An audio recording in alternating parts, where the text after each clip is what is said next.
आपने Ford versus Ferrari movie तो देखी होगी जिसमें फोर्ड फरारी को हरा देता है, तो आई एम श्योर आपको यह भी लगता होगा कि यार गाड़ी हो तो फोर्ड जैसी हो। बट क्या आपको पता है फोर्ड ने इंडिया में आकर 10 साल में $2 बिलियन का लॉस करा है। जी हां, और 2008 में उसे बचाया हमारे रतन टाटा जी ने।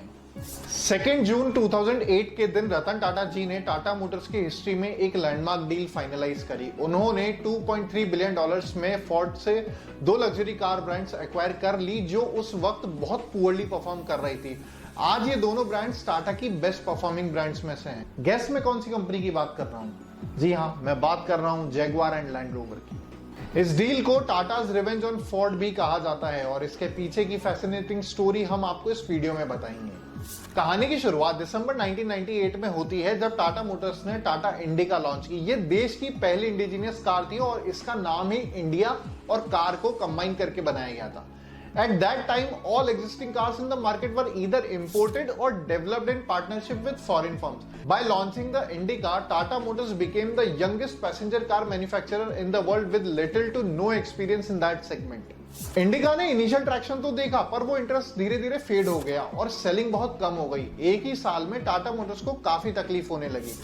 Now, looking at the worsening situation, Ratan Tata decided to sell the automotive manufacturing arm in order to save the company. Tata flew to Detroit in Michigan, USA to negotiate a deal with Bill Ford, the chairman of Ford Motor Company. कहा जाता है कि उनका discussion लगभग 3 घंटे चला, फिर भी कोई नतीजा नहीं निकला।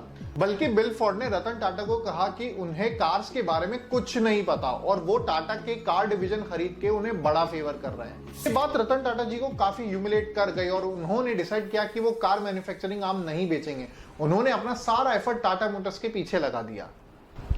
Over the next 20 years, 14.7 lakh Tata Indica cars were sold in India. It was finally decommissioned in 2017 when the sales dwindled down to a negligible number.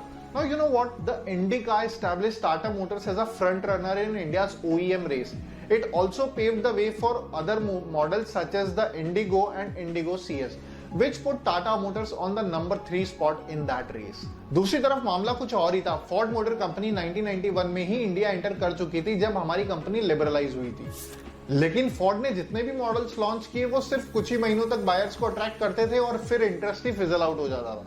अगले 10 साल में फोर्ड को $2 बिलियन का अक्यूमुलेटेड लॉस इनकर करना पड़ा और उन्हें इंडियन ऑपरेशंस को बंद करना पड़ा। जून 2008 में फोर्ड ने अपने सबसे loss making brands Jaguar and land rover को बेचने का डिसीजन लिया। एंड गेस व्हाट, हमारे रतन टाटा जी ने मौके पर चौका मार दिया। जिस कंपनी को 10 साल पहले वो अपना मैन्युफैक्चरिंग यूनिट बेचने वाले थे, उसी कंपनी के 2 लग्जरी ब्रांड्स टाटा ने खरीद लिए। था ना एक classic master stroke. After a full decade, Ford told Tata that he was doing a favor by taking JLR off their hands. Now let's take a look at how Tata turned JLR around in the last 15 years. जब टाटा ने 2008 में ये acquisition किया तब JLR 400 million pound loss में था। साथ ही साथ 2008 की फाइनेंशियल क्राइसिस ने भी हिट किया। This was a double whammy for Tata. From being a debt-free company, Tata became laden with a massive 21,900 crore debt within just a few months of acquiring JLR. Moreover, the financial crisis meant that banks did not easily give out loans and access to credit was blocked. इस situation से tackle करने के लिए टाटा ने कई measures लिए। Management restructuring हुआ जिसमें नए हेड्स को अपॉइंट किया गया और यंग मैनेजर्स को चार्ज दिया गया। 10 से 11 क्रॉस फंक्शनल टीम बनाई गई और कैश और कॉस्ट को मैनेज करने के लिए 2014 तक का लॉन्ग टर्म प्लान बनाया गया। कैश फ्लो चालू रखने के लिए टाटा ग्रुप ने 1 बिलियन पाउंड जेएलआर में इन्फ्यूज किए। कैश रेस करने के लिए उन्होंने टाटा स्टील में अपना 1.3% होल्डिंग भी बेच दिया। 2010-11 में नए प्रोडक्ट लॉन्चेस और बेटर मार्केट सेंटीमेंट की वजह से जेएलआर की सेल्स शार्पली बढ़ी। जेएलआर ने 2010 में पहली बार प्रॉफिट बनाया। इनफैक्ट 2010 में जेएलआर ने टाटा मोटर्स के टोटल रेवेन्यू में 50% से भी ज्यादा कंट्रीब्यूट करा। अमेजिंग है ना? तब से लेकर अब तक जेएलआर का सेल्स रेवेन्यू बढ़ता ही जा रहा है, except for covid years when the world was nearly shut down. Today JLR accounts for 80% of Tata Motors consolidated revenue and its order books keeps growing.